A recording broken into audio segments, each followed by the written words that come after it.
I find it interesting that Batman Mask of the Phantasm was actually released into theaters on Christmas Day because Batman very strongly represents the story of Jesus Christ, in that he's someone that sacrifices himself in order to help save the world. And in many ways, Jesus is like Batman in that Batman gets no love, because he's seen as a dark, shady character and people are scared of him. They don't trust him, but fear is the whole point. So Batman is taking on all the darkest dark of the world of humanity, facing it, fighting it, risking his life against it while getting no appreciation because people also see him as dark. And for the story of Jesus in his time, it's very similar. Jesus is taking all the sins of the world upon his back and sacrificing his own peace because he knows that this sacrifice brings the greater peace to the world, the greater peace, the greater love. He is bringing harmony to the chaos.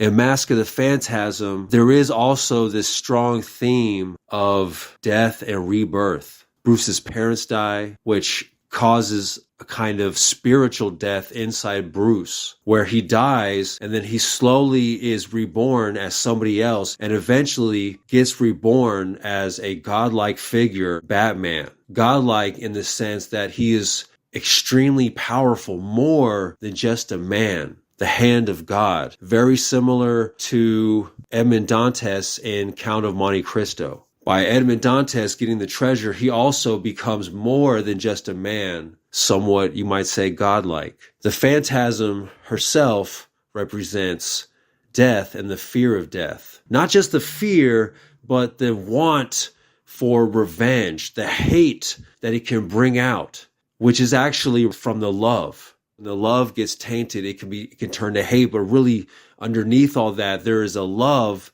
that has been broken. There is a heart that has been broken. She doesn't have Bruce's spiritual strength.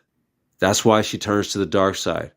What's the proof of your spiritual strength or weakness is how much you give in to the darker urges, which no one is perfect, but you definitely don't want to dive into them and become a vessel of chaos, destruction, hate, and death. That is not going to bring true happiness.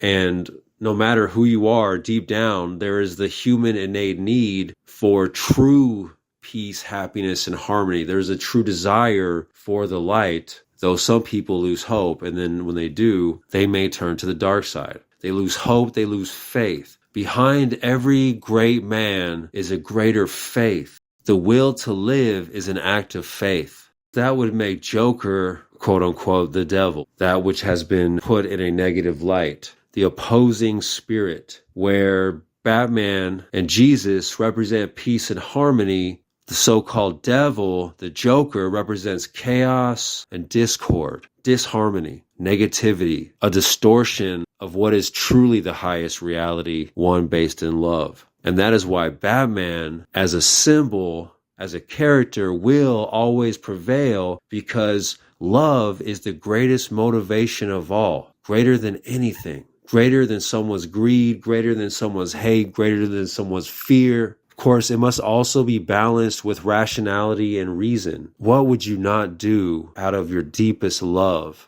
These are all symbols and archetypes that we all, every single person connects to. We are all that hero. So don't think, oh, it's like this guy over here is the hero. You are the hero of your own life, and you're going through a similar situation, just in a different aspect, different dimension, different level.